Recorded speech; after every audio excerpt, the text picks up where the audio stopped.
Hello friends, welcome to my YouTube channel Gargi education. So friends, आज हम BA semester first basic concept ideas in education यानी शिक्षा की मूलभूत संकल्पना एवं विचार का चैप्टर नंबर 2 स्टार्ट करने जा रहे हैं, जिसका नाम है शिक्षा की अवधारणा, जिसमें हम कई सारे टॉपिक्स क्लियर करेंगे, जिसमें से शिक्षण, प्रशिक्षण, अधिगम, मतारोपण, स्कूलिंग और शिक्षा। तो आज हम शिक्षण के बारे में पढ़ेंगे कि शिक्षण का अर्थ क्या होता है। देखो, शिक्षण का इंग्लिश में मीनिंग होता है टीचिंग। जैसे आपको पता होगा टीचिंग मतलब क्या होता है, किसी को सिखाना, पढ़ाना, कुछ भी टीच करना, कोई भी ज्ञान देना। तो शिक्षण एक सामाजिक प्रक्रिया है। शिक्षण शब्द अंग्रेजी भाषा के टीचिंग शब्द से मिलकर बना है, जिसका तात्पर्य है सिखाना। ठीक है, यानी कि एक सामाजिक प्रक्रिया है। यानी समाज में निरंतर जो प्रक्रिया, जो प्रोसेस चलता आ रहा है कि कोई टीचर होता है, कोई भी या कोई गुरु होता है, वो हमें कुछ ना कुछ अपने ज्ञान के भंडार को, पढ़ाने की विधि को बच्चों के समक्ष प्रस्तुत करता है। तो शिक्षण जो शब्द है वो अंग्रेजी भाषा के टीचिंग शब्द से, जैसे मैं आपको बताया था, टीचिंग शब्द से मिलकर बना है, जिसका तात्पर्य है सिखाना। यानी कोई भी चीज़ हमें सिखाना या शिक्षित करना। तो शिक्षण एक त्रिआयामी प्रक्रिया है। त्रिआयामी मतलब होता है कि जिसमें शिक्षक छात्र पाठ्यक्रम के माध्यम से अपने स्वरूप को प्राप्त करते हैं। यानी कि इसमें 3 चीज़ें होती हैं। एक तो टीचर होता है हमारा, और हम जो सीख रहे हैं, छात्र कोई भी हो सकता है, वो जो सीख रहा है, छात्र, स्टूडेंट्स, और पाठ्यक्रम यानी हमारा सिलेबस। तो ये 3 चीज़ें होती हैं जो शिक्षण विधि को पूरा करते हैं, शिक्षण की प्रक्रिया को पूरा करती है।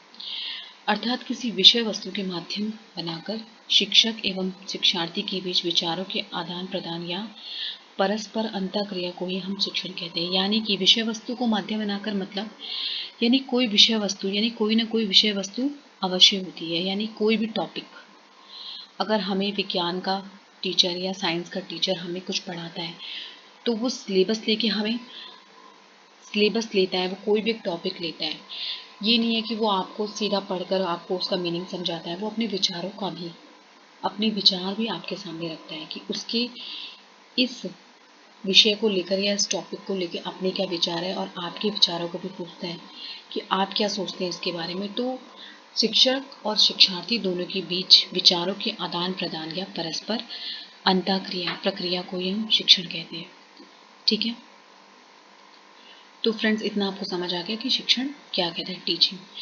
तो हम मनुष्य किसी न किसी तरीके से कई प्रकार की शिक्षा प्राप्त करते हैं, और शिक्षा प्राप्त करने की प्रक्रिया ही शिक्षण कहलाती है। यानी कि स्कूल में जैसे हम सबसे पहले हम कैसी शिक्षा प्राप्त करते हैं, हम घर में शिक्षा प्राप्त करते हैं 3 साल तक, है ना। लेकिन वो कैसी शिक्षा होती है, वो जैसे मैंने आपको पिछली क्लास में बताया था कि वैसी शिक्षा क्या है, वो एक अनौपचारिक तरीके से शिक्षा प्राप्त करते हैं। लेकिन जब हम स्कूल में जाते हैं तो एक टीचर होता है और कुछ स्टूडेंट्स होते हैं और एक सिलेबस होता है, पाठ्यक्रम होता है। तो एक विधि होती है जिसके अनुसार हमें पढ़ाया जाता है, शिक्षित किया जाता है। तो शिक्षण का अर्थ केवल स्कूली शिक्षा से नहीं होता। जैसे मैं आपको बता रही हूँ कि स्कूली शिक्षा से ही नहीं होता कि हम स्कूल में ही कोई शिक्षा लेना है, कि स्कूल में ही हमें टीचिंग करा रहा है कोई, नहीं। जीवन में हमें अपनी गलतियों से या किसी न किसी सुझाव से भी हम सीखते हैं। यानी सुझाव से भी हम सीखते हैं। हर चीज़ शिक्षण कहलाती है। यानी कोई भी चीज़ हम सीखते हैं। यानी हम केवल ये नहीं कि हम बुक्स में कोई भी, या हम बायो पढ़ते हैं हमने, या हम केमिस्ट्री, फिजिक्स, मैथ्स, हिंदी, कोई भी सब्जेक्ट पढ़ते हैं तो वो शिक्षण कहलाता है, नहीं। अपितु कोई भी नैतिक, यानी वैल्यूज़ या मॉरल एजुकेशंस या कुछ भी, यानी अच्छी या गलत चीज़ों के सुझाव को भी हम शिक्षण ही कहते हैं। ठीक है, तो शिक्षण का अर्थ होता है सिखाना या ज्ञान देना। यानी गुरु केवल किताबों को नहीं पढ़ाता, वो अपने विचारों का भी आदान प्रदान करता है। यानी अपने छात्रों को अपने ज्ञान से भी रूबरू कराता, कि वो अपने पूर्वाग्रहों, अपने ज्ञान को उस सिलेबस में संजो के बच्चों की समझ प्रस्तुत करता है। तो यह शिक्ष धातु से बना है। शिक्षा किस धातु से बना है? संस्कृत के शिक्ष धातु से बना है, और इसका अर्थ ही होता है सिखाना। तो ये त्रिआयामी प्रक्रिया, जैसे कि मैंने आपको बताया था, शिक्षक है, छात्र और पाठ्यक्रम है। ठीक है, इन तीनों के बीच आपस में संबंध स्थापित करना ही शिक्षण होता है। अर्थात शिक्षक पाठ्यक्रम के माध्यम से छात्रों के बीच ज्ञान का आदान प्रदान करता है। ठीक है, तो अंग्रेजी में इसे टीचिंग कहते हैं।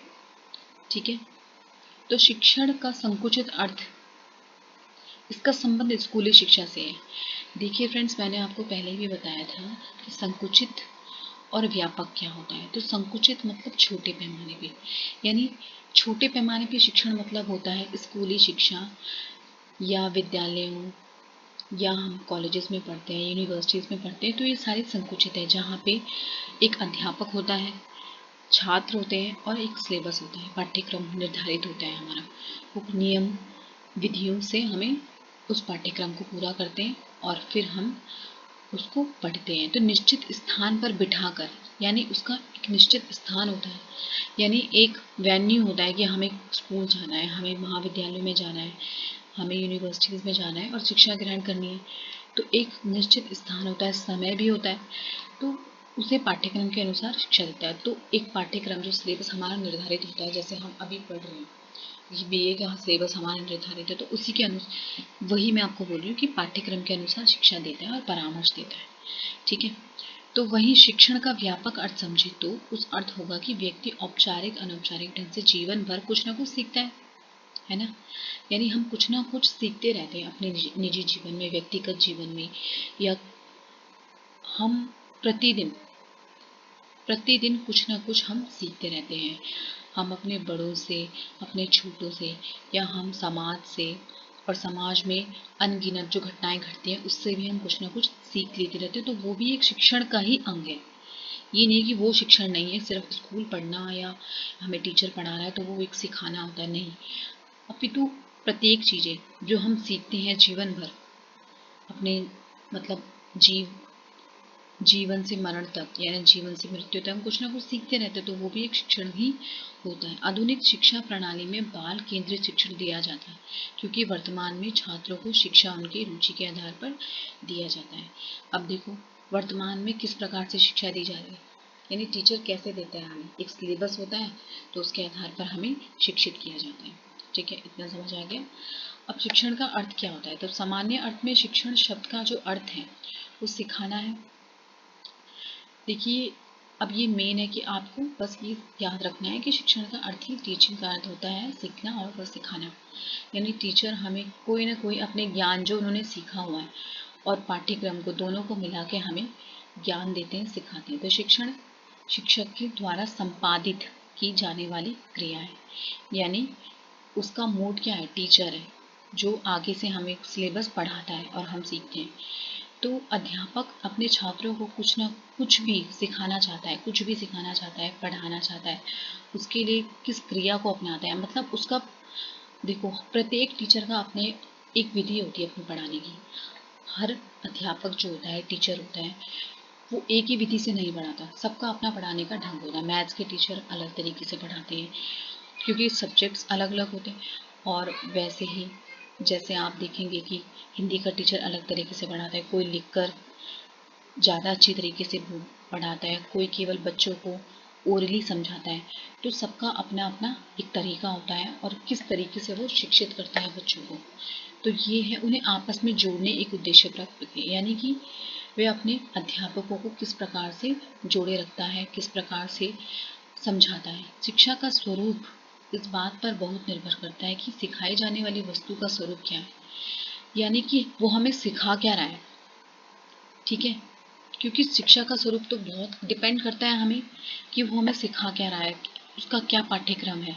सिखाने का स्वरूप इस बात पर बहुत निर्भर करता है कि सीखी जाने वाली वस्तु का स्वरूप, यानी हम क्या सीख रहे हैं जीवन में, वो जीव को, वो आगे जाके हमें काम आएगा नहीं आएगा, हमें किस प्रकार की टीचिंग दी जा रही है, हमें शिक्षित किया जा रहा है कि वो हमें आगे जीवन में हमें कुशल, योग्य या जीविकोपार्जन का साधन है या नहीं है। तो ये कोई क्रिया है, कोई कौशल है, कोई मूल्य या कोई सूचना दे रहा है, यानी कैसी चीज़ है वो उस पर डिपेंड है कि टीचर हमें क्या पढ़ा रहा है। औपचारिक रूप से सिखाया जा रहा है कि अनौपचारिक रूप से, यानी हमें औपचारिक रूप से शिक्षा दी जा रही है, फॉर्मल तरीके से या इनफॉर्मल तरीके से।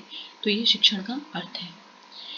उसके बाद है शिक्षण के घटक होते हैं, यानी कि शिक्षण के जैसे प्रोसेस होता है पढ़ाने का, प्रक्रिया होती है, तो शिक्षण के घटक जो होते हैं, जैसे व्यापक अर्थ में शिक्षण के स्वरूप जो होता है औपचारिक होता है, औपचारिक जिसे मैं बता रही थी निरौपचारिक होता है, प्रत्यक्ष अप्रत्यक्ष किसी भी तरीके से हम शिक्षण प्राप्त कर सकते हैं। ठीक है, सामान्य तौर पर शिक्षण प्रक्रिया का उपयोग औपचारिक शिक्षा के रूप में मेन जो होता है, ज़्यादातर जो शिक्षण प्रक्रिया हम समझते हैं मोटे तौर पे, वो एक तरीके से औपचारिक रूप से ही हमें ज़्यादातर मिलती है। क्योंकि हमें जो सीखना है, हम अगर हम कुछ भी पढ़ते हैं, किताबी ज्ञान तो हमें औपचारिक रूप से ही मिलता है ना। हम कोई भी सब्जेक्ट पढ़ रहे हैं, अब ये तो है नहीं कि हम स्कूल नहीं जाते और हमने घर पे ही सारी बुक्स मंगवा रखी है और हमें वैसे अनौपचारिक तरीके से पढ़ते हैं। तो हम जो सामान्य तौर पर जो शिक्षण होता है, विधि होती है, वो औपचारिक शिक्षण के रूप में ही ज़्यादातर होती है। इसमें छात्र व अध्यापक परस्पर अभिमुख होते हुए शिक्षण प्रक्रिया को संपन्न करते हैं। ठीक है, तो छात्र व अध्यापक होते हैं। उसके बाद शिक्षण प्रक्रिया को संप्रेषण की प्रक्रिया के रूप में भी जाना जाता है, यानी कि कम्युनिकेशन, आपस में टीचर और स्टूडेंट्स का कम्युनिकेशन कैसा है, यानी वो कैसे समझाते हैं। तो इसके प्रमुख घटक होते हैं। ठीक है, जैसे मैंने आपको पिछली कक्षा में बताया था, जिसके 4 प्रमुख अंग होते हैं: वक्ता, श्रोता, माध्यम, सूचना। अब आप सोचेंगे वक्ता कौन होता है, श्रोता कौन होता है। देखो, वक्ता वो होता है बोलने वाला, स्पीकर।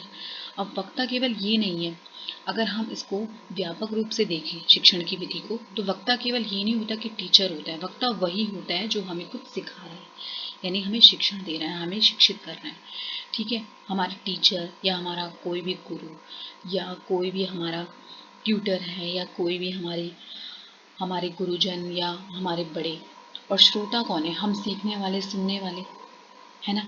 हम सीख रहे हैं, हम सुन रहे हैं, तो हम श्रोता हैं। और माध्यम, यानी किस माध्यम से, उस मेथड ऑफ टीचिंग यानी मोड ऑफ टीचिंग क्या है उसका, वो किस तरीके से हमें समझाना चाहता है। वो हमें बोल के समझाना चाहता है, वो हमें लिख के समझाना चाहता है, या हमें किस प्रकार से शिक्षण करता है। उसके बाद है सूचना। जैसे पीछे मैंने आपको बताया, सूचना मतलब होता है कि वो कौन सी इन्फॉर्मेशन हमें देना चाहता है, वो कैसा, उसका मोड ऑफ इन्फॉर्मेशन क्या है, वो इन्फॉर्मेशन कौन सी देना चाहता है हमें, उसका सब्जेक्ट या पाठ्यक्रम क्या है, यानी कौन सी सूचना हमें वो देना चाहता है। तो ये एक शिक्षण प्रक्रिया को संप्रेषण की प्रक्रिया के रूप में अगर देखेंगे तो इसके 4 प्रमुख अंग हैं। ठीक है, उसके बाद है शिक्षण, शिक्षा और शिक्षण। अब शिक्षा और शिक्षण में क्या डिफरेंस होता है? अब आप बोल रहे होंगे कि शिक्षा और शिक्षण तो एक ही चीज़ होती है, लेकिन ये एक चीज़ नहीं। देखो, शिक्षा जो होती है, एजुकेशन, एजुकेशन को कौन टीच करता है? हमें टीचर। एक एजुकेशन और टीचिंग दोनों अलग अलग चीज़ें हैं, लेकिन ये दोनों एक दूसरे से जुड़े हुए हैं। यानी शिक्षा किसी भी समाज में निरंतर चलती रहती है, एक सामाजिक प्रक्रिया है जो हमेशा, शिक्षा तो कभी ख़त्म नहीं होती ना, एजुकेशन तो कभी ख़त्म नहीं होती। शिक्षा किसी समाज में लगातार चलने वाली एक सामाजिक प्रक्रिया है। ठीक है, एक सोशलाइजेशन, एक सोशल प्रोसेस है जिसके द्वारा मनुष्य की जन्मजात शक्तियों का विकास, उसके ज्ञान व कौशल में वृद्धि और व्यवहार में परिवर्तन किया जाता है। यानी कि हम शिक्षा के द्वारा ही इंसान में परिवर्तन आता है, उसके व्यक्तिगत जीवन में परिवर्तन आता है, उसके ज्ञान व कौशल में वृद्धि होती है, जो उसका छुपा ज्ञान है अंदर से, या किस में वो, उसकी हॉबी क्या है। जब उसकी हॉबी हमें पता चलती है तो हम उसको अच्छी तरीके से उस हॉबी में ध्यान देते हैं, उसकी शिक्षण लेते हैं हम उसको। जब टीचर हमें कोई ज्ञान देता है, टीच करता है, तो हम और ज़्यादा हम निखर के आते हैं, तो व्यवहार में परिवर्तन किया जाता है। इस तरह उसे एक सभ्य, योग्य व संस्कृत नागरिक बनाया जाता है, यानी उसे एक अच्छा और संस्कृत नागरिक बनाया जाता है। इसके द्वारा व्यक्ति तथा समाज दोनों निरंतर विकास करते हैं। तो ये शिक्षा है। ठीक है, अब शिक्षण की वह प्रक्रिया जिसमें सिखाने, अब शिक्षा हमें कोई ना कोई एक माध्यम होता है शिक्षा को देने का, तो शिक्षण ही वो प्रक्रिया है, टीचिंग ही वो प्रक्रिया है जिसमें सिखाता है हमें कोई, सिखाने वो सीखने वाली विभिन्न विधियाँ, जिसमें डिफरेंट टाइप्स ऑफ मेथड्स हैं, किस तरीके से हमें सिखाया जा रहा है, किस प्रकार से हमें टीचिंग दी जा रही है, हमें क्या क्या उसका पाठ्यक्रम है, युक्तियों एवं साधनों, क्या क्या साधन है। देखो, तकनीकी तौर पर भी हमें तकनीकी, अब देखो आजकल तो टेक्नोलॉजी का दौर है, हमें जो टीचर है वो डिजिटल तरीके से भी पढ़ाई करवाती है ना। यानी कहीं साधन है, कहीं युक्तियाँ हैं, साधनों के द्वारा, कंप्यूटर के द्वारा, या किस तरीके से हमें पढ़ाया जाता है। जैसे मैं आपको पढ़ा रही, ऑनलाइन पढ़ा रही, यूट्यूब से पढ़ा रही हूँ, तो ये भी शिक्षण विधियाँ हैं अलग अलग। अब शिक्षा का जो प्रोसेस है वो चेंज होता हो रहा है धीरे धीरे, जैसे जैसे टेक्नोलॉजी बढ़ रही, परिस्थितियों का निर्माण करते हैं और सीखने वाले इसकी सहायता में से सीखते हैं। शिक्षण का तब तक कोई अर्थ नहीं जब तक हम सीखने वाले सीख नहीं जाते और उसके व्यवहार पर। अगर मान लो कि हम किसी को टीच कर रहे हैं, शिक्षण कर रहे हैं, तो अगर वो सीखता ही नहीं है कुछ, हमें फीडबैक ही नहीं मिल रहा कुछ भी, अगर उसके व्यवहार में कुछ परिवर्तन ही नहीं आया, तो फिर शिक्षण की विधि क्या है, वो विफल हो गई। तो शिक्षण का तब कोई अर्थ नहीं है तब जब तक सीखने वाला, यानी कि सीखने वाले स्टूडेंट्स या कोई भी उनके व्यवहार में, अपने बिहेवियर में वो चेंजेस नहीं लाते, या हमने अगर आपको कोई मॉरल वैल्यूज समझाई, अगर आप उसको अपने जीवन में नहीं उतारते, तो फिर आपका कोई फायदा नहीं हुआ, उसका कोई अर्थ नहीं है शिक्षण का। तो शिक्षण को केवल कक्षा के भीतर की गतिविधि का पर्याय नहीं माना जाता कि हाँ भाई टीचिंग केवल कक्षा यानी क्लास के अंदर होती है, बाकी बाहर तो कुछ नहीं होता, बाहर हम कुछ नहीं करते, बाहर सिर्फ मौज मस्ती खेल कूद, बल्कि हम किसी भी तरीके से औपचारिक अनौपचारिक तरीके से हम कुछ ना कुछ सीखते ही रहते हैं। तो ये कक्षा के बाहर के अनुभव से प्रारंभ होकर, यानी कक्षा के बाहर से, यानी सबसे पहले तो हम कक्षा में तो पहले आ नहीं जाते, हम बाहर बाहरी ज्ञान को हमने अपने अंदर संजोया होता है। तो अनुभव से प्रारंभ होकर कक्षा के भीतर से गुजरती हुई पुनः कक्षा के बाहर के व्यवहारिक जीवन में अनुप्रयुक्त होती है, इसके पश्चात ज्ञान के रूप में ढल पाती है। यानी कि हम कोई ना कोई ज्ञान लेने से पहले, हम कुछ भी पढ़ने से पहले हमारे दिमाग में कोई ना कोई पूर्वाग्रह, कोई भी कुछ ना कुछ होता है, तो उस ज्ञान को लेकर हम कक्षा के भीतर जाते हैं। मतलब हम किताब, हमें अगर हम कोई भी टीचर हमें पढ़ाता है तो कुछ ना कुछ हमें पहले से उसका ज्ञान होता ही है कि नहीं नहीं मैम हमने तो ये देखा था, ऐसा तो नहीं होता। तो फिर इसीलिए तो ये कक्षा के भीतर से गुजरती हुई और फिर हमें व्यवहार में धीरे धीरे, जब हम बाहर हम सीखते हैं, हम शिक्षण लेते हैं, तो हमारे व्यवहार में परिवर्तन आता है कि हाँ हमें सही ज्ञान का सही ज्ञान का हमें सही ज्ञान मिल पाता है, हमें हमें नॉलेज मिल पाती है कि हाँ ये सटीक नॉलेज है। हम जो थे हमारे अंदर पूर्वाग्रह था, अब हमें सटीक ज्ञान प्राप्त हुआ है। तो ये शिक्षा और शिक्षण है, ठीक है। तो मैंने आपको शिक्षण का अर्थ, शिक्षण के घटक व शिक्षा व शिक्षण के बारे में पढ़ाया। तो ये क्लास यहीं तक है। अगली क्लास में मैं अगला चैप्टर, इसका अगला टॉपिक पढ़ाऊंगी, जिसमें हम प्रशिक्षण के बारे में पढ़ेंगे। सो तब तक के लिए यही से समाप्त करती हूँ मैं। सो वीडियो अगर आपको अच्छी लगे तो प्लीज़ चैनल को subscribe, like and share, comment ज़रूर करना। सो तब तक के लिए थैंक यू।